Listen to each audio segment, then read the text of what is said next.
Hello everyone, welcome to Patmos. We had the privilege to come to Patmos and spend 3 days in this place visiting the wonderful sites, especially where the cave of Revelation, where John spent 18 months.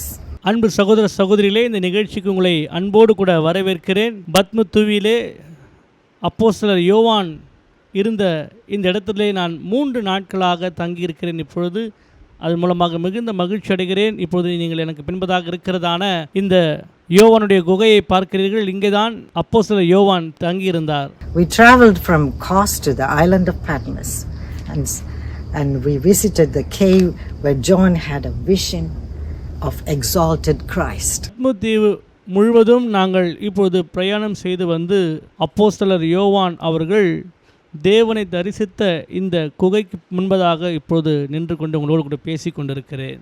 At that time Patmos was a rocky barren island. அந்த ஆதி நாட்களிலே இந்த பத்ம தீவானது மிகுந்த பெரிய பாறைகள் நிறைந்த ஒரு தீவாக காணப்பட்டது. And it was Roman penal barren land colony where worst prisoners and political offenders were sent. அரசியலில் யாரெல்லாம் எதிர்த்து பேசினார்களோ அப்படிப்பட்டவர்களை இந்த தீவிலே சிறைப்படுத்தி வைப்பார்களாம்.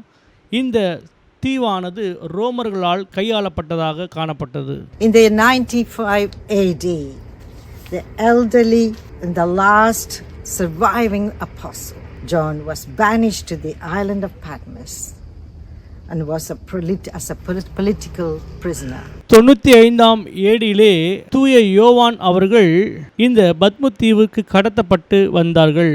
அரசியல் பிரமுகர்களால் இங்கே அவர் சிறை வைக்கப்பட்டிருந்ததை நாம் அறிந்திருக்கிறோம். He was sent to this forsaken island by the emperor Domitian. Domitian என்கின்ற அரசரால் இந்த தீவிற்குள்ளாக தூய யோவானை அவர்கள் சிறையாக வைத்தார்கள். Before he came to Patmos, early church history confirms that Apostle John cared for Mary till her death in Ephesus. தூய யோவான் அவர்கள் பத்மதீவுக்கு வருவதற்கு முன்பதாக இயேசுவின் தாயாகிய மரியாளை எபேசு பட்டணத்திலே அவர்கள் பராமரித்து வந்ததாக குறிப்பீடுகள் சொல்லுகிறது. From the ancient city of Ephesus to the island of Patmos is about 60 miles. Emperor Domitian sought to receive worship as God. எபேசு பட்டணத்திலிருந்து இந்த பத்மதீவு எவ்வளவு தொலைவு இருக்கிறது என்றால் கிட்டத்தட்ட 60 மைல்களாக இருக்கிறது. டொமினிஷியன் என்று சொல்லப்படுகிற அவர்தான் அந்த நாட்களில் கடவுளாக ஆராதிக்கப்பட்டவராய் காணப்பட்டார். Early Christian history tells us that the emperor Domitian was very furious because he didn't get the worship he wanted.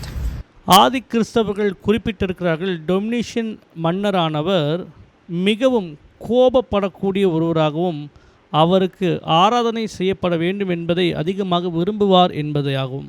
He threw John into the boiling oil and Apostle John did not feel any harm. இவர்தான் அப்போஸ்தலர் யோவானை கொதிக்கிற எண்ணெயிலே போட்டார். ஆனாலும் கூட தூய யோவானுக்கு ஒன்றுமே தீங்கு நடக்கவில்லை. So he was banished where the worst criminals and imprisonment. ஆகவேதான் யோவானை எல்லா சிறை கைதிகளும் மோசமான சிறை கைதிகள் இருக்கிறதான இந்த இடத்திலே அவரை இடம் மாற்றிவிட்டார்கள். Political prisoners were allowed to roam free. So the Apostle John was abandoned with no help in the island of Patmos. அரசியல் சட்ட அமைப்பிற்கு விரோதமாய் செயல்பட்டவர்கள் விடுதலையாக சுற்ற முடியாது. ஆகவேதான் தூய யோவானை அவர்கள் இந்த பத்மதீவு என்று சொல்லப்படுகிற இந்த தீவுக்கு நாடு கடத்தி விட்டார்கள். Many of them died of starvation, sickness, and John lived in the cave. The cave still exists today. He lived and prayed in that cave. On this abandoned and forsaken island, the Lord Jesus revealed the details recorded in the book of Revelation. அப்படி கைவிடப்பட்ட கைதிகள் பசியினாலும் கொடுமையினாலும் மரித்தவர்களாய் காணப்பட்டார்கள். ஆனால் இங்கே தூய யோவானுடைய வாழ்க்கையில் ஆண்டவராகிய இயேசு கிறிஸ்து அவருக்கு இந்த இடத்தில்தான் தரிசனம் கொடுத்து வெளிப்படுத்தல் விசேஷத்தை எழுதும்படியாக நம்முடைய இரட்சகர் அவருக்கு உதவி செய்திருக்கிறார். He was in the exile on this island for 18 months.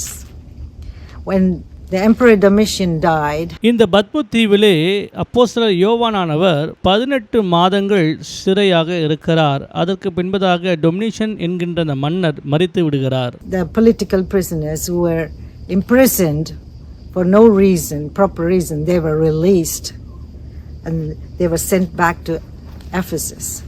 So John came back to Ephesus. அரசியல் சட்ட விரோதிகள் பின்பதாக இங்கிருந்து விடுதலையாக்கப்பட்டது நிமித்தமாக தூய யோவான் விடுதலையாக்கப்பட்டு எபேசுவுக்கு செல்லுகிறார். Apostle John was in his 90s. It must have been very, very hard to survive in Patmos. Apostle John introduces himself. அப்போஸ்தலர் யோவான் அவர்களுக்கு கிட்டத்தட்ட 90 வயதாக இருந்தது. இந்த இடமானது மிகவும் வெப்பமாய் காணப்படுகிறது. In the Revelation chapter 1 verse 9, I, John, both your brother and companion in the tribulation and kingdom and patience of Jesus Christ.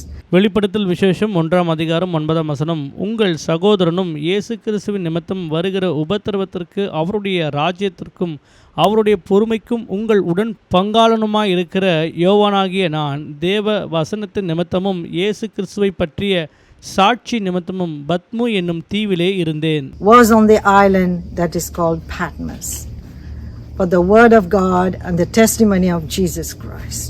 இந்த இடத்திலே இருந்தேன். அந்த இடத்திற்கு பேர்தான் பத்மு தீவு. அங்கே கர்த்தருடைய வார்த்தையும் கர்த்தருடைய சாட்சியும் எனக்கு உண்டாயிற்று. The word for brother in Greek refers to the one who came from the same womb. இங்கே சகோதரர் என்று குறிப்பிட்டிருக்கிறது. கிரேக்க பதத்திலே அதற்கு என்ன அர்த்தம் என்றால் ஒரே கர்ப்பத்திலிருந்து வந்தவர்கள் என்று அர்த்தமாகும். He identifies himself with other Christians. He was a prisoner of faith. கிறிஸ்தவர்களுக்கு அவர் முன் அடையாளமாக தன்னை குறித்து என்ன சொல்கிறார் என்றால் கிறிஸ்துவுக்குள் சிறைப்பட்டிருக்கிற விசுவாசியாயிருக்கிறேன் என்று.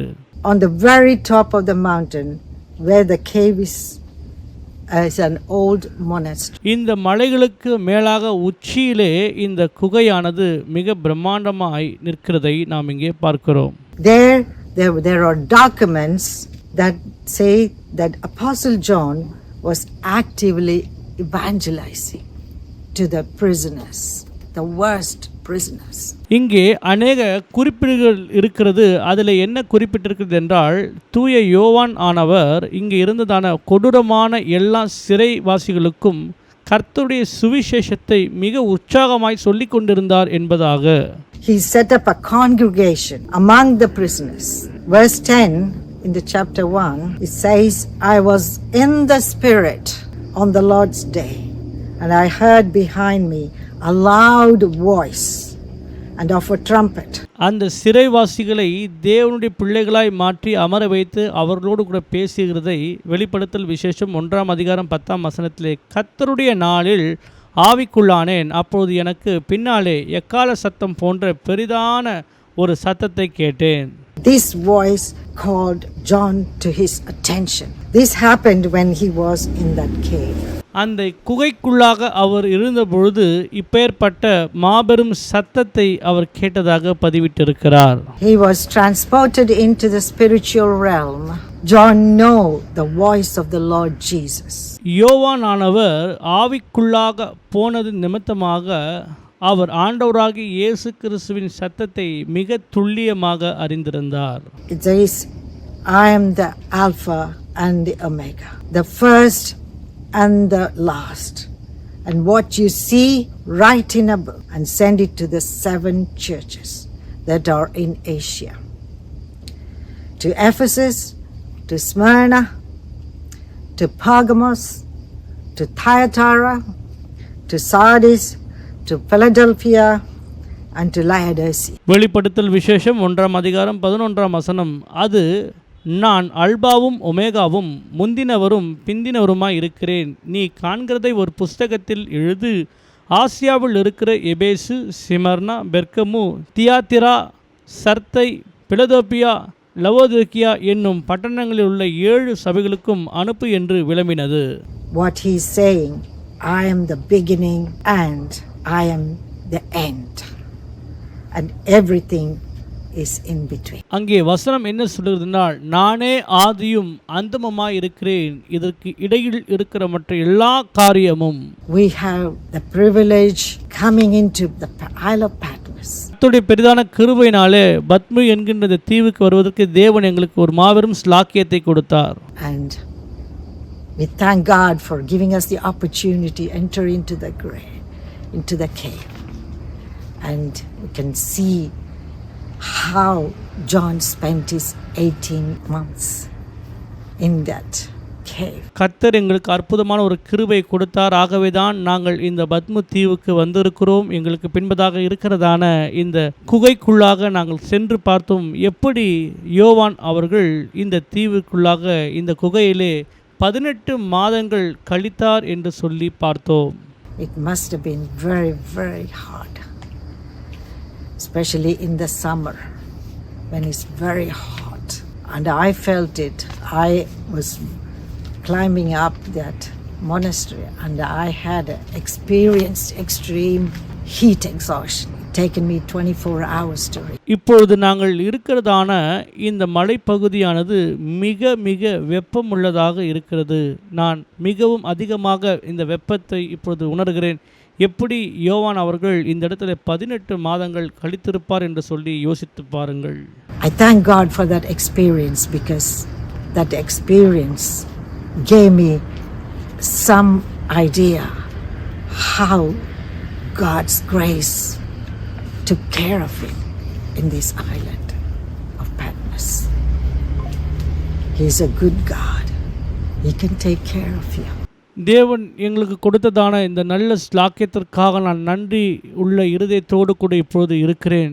எப்படி இந்த இடத்திலே நான் வந்து சில புதிய காரியங்களை கற்றுக்கொள்கிறேன். தேவன் நம்மை எப்பொழுதும் பராமரிக்கிறவராய் இருக்கிறார். இப்பொழுது எங்களையும் நன்றாக அவர் பராமரித்து கொண்டிருக்கிறார்.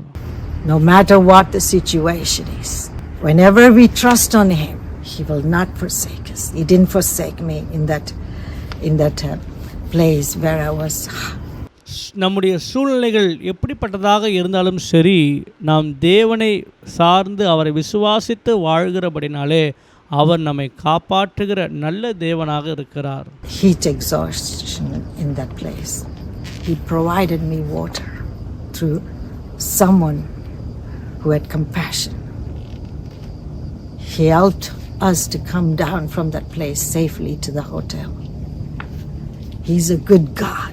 I'm telling out of my experience. என்னுடைய அனுபவத்திலிருந்து நான் உங்களுக்கு சொல்லுகிறேன். நாங்கள் இருந்த அந்த பகுதியானது மிகவும் வெப்பமாக இருந்தது. யாரென்றே தெரியாத ஒரு நபர் வந்து எங்களுக்கு தண்ணீரை கொடுத்தார்கள். தேவன் எங்களை அங்கிருந்து கீழே இறங்கி வரும்படி செய்து ஒரு ஹோட்டலுக்குள்ளாக நாங்கள் சென்றோம். அவர் நல்ல தேவனாக இருக்கிறார். நம் மீது எப்போதும் கரிசனை உள்ளவராக இருக்கிறார். I thought I will die on that day, but God's grace, his provision for his children is so great. When we trust in him, he never forsakes us. He's always with us. He will send his angels to help us. அந்த நாளிலே நான் நினைத்தேன், ஒருவேளை மரித்து விடுவேனோ என்று சொல்லி. ஆனாலும் தேவன் என்னை அந்த இடத்திலிருந்து சுகபத்திரமாய் மீட்டு கொண்டு வந்து இன்றைக்கு ஜீவனோடு கூட வைத்திருக்கிறார். நாம் அவரை விசுவாசிக்கிறபடினாலே அவர் நமக்கு அற்புதங்களை செய்து நம்மை அவர் பாதுகாக்கிற தேவனாக இருக்கிறார். நமக்காக அவர் தம்முடைய தேவ தூதர்களை அனுப்பி நமக்கு உதவி செய்வார். பிரியமானவர்களே, I would recommend, if you don't know Jesus as a personal savior, please accept him as your personal savior. He is coming soon. நான் உங்களுக்கு சிபாரிசு செய்கிறேன். ஒருவேளை உங்களுக்கு ஆண்டவராகிய இயேசு கிறிஸ்துவை தெரியாது என்றால், பிரியமானவர்களே, நீங்கள் அவரை ஏற்றுக்கொள்ளுங்கள். அவர் மிக விரைவில் வரப்போகிறார். He wants you with him in heaven. Surrender to him. Just say, Lord Jesus, I come to you in the name of Jesus. தேவன் நீங்கள் அவரோடு கூட பரலோகத்தில் இருக்க வேண்டும் என்று விருப்பம் உள்ளவராக இருக்கிறார். நீங்கள் யாராக இருந்தாலும் சரி, இயேசுவே உம்முடைய நாமத்தினாலே உம்முடைய சமூகத்திற்கு வருகிறேன் என்று சொல்லுங்கள். I pray that you will forgive my sins, and I pray that you will wash me clean with your precious blood. நீங்கள் சொல்ல வேண்டியது என்னவென்றால், இயேசுவே நான் ஒரு பாவியாக இருக்கிறேன், என்னுடைய எல்லா பாவங்களையும் உம்முடைய பரிசுத்த இரத்தத்தினால் கழுவும் என்று அவரிடத்தில் நாம் கேட்க வேண்டும். I accept you as my Lord and Savior. Come into my life. Lead me into your kingdom. Jesus. என்னுடைய எல்லா பாவங்கள் ஆற என்னை கழுவி பரிசுத்தப்படுத்தும். நீர் என்னுடைய வாழ்க்கையிலே வந்து என்னுடைய தேவனாயிரும். நான் உம்மை ஏற்றுக்கொள்கிறேன். இயேசுவின் நாமத்தில் பிதாவே, ஆமென். If you have any illness in your body, right now, I pray that every diseases, no matter what you're going through, His precious blood shed for your sickness. உங்கள் சரீரத்தில் எப்பேற்பட்ட வியாதிகளாக இருந்தாலும் இப்போது இயேசு கிறிஸ்துவின் நாமத்தினாலே செபிக்கிறேன். அவருடைய பரிசுத்த இரத்தமானது எல்லா வியாதிகளையும் நோய்களையும் உங்களை விட்டு இப்பொழுதே பரிசுத்தம் பண்ணும் என்று நான் விசுவாசிக்கிறேன். I rebuke every sickness in Jesus' name. Be healed in Jesus' name. எல்லா வியாதிகளும் இயேசுவின் நாமத்தினால் கடிந்து கொள்கிறேன். இயேசுவின் நாமத்தினாலே சுகம் உண்டாவதாக. ஆமென். Thank you for watching this. Amen. இந்த நிகழ்ச்சியை பார்த்ததற்கு உங்களுக்கு மிகுந்த நன்றி. ஆமென்.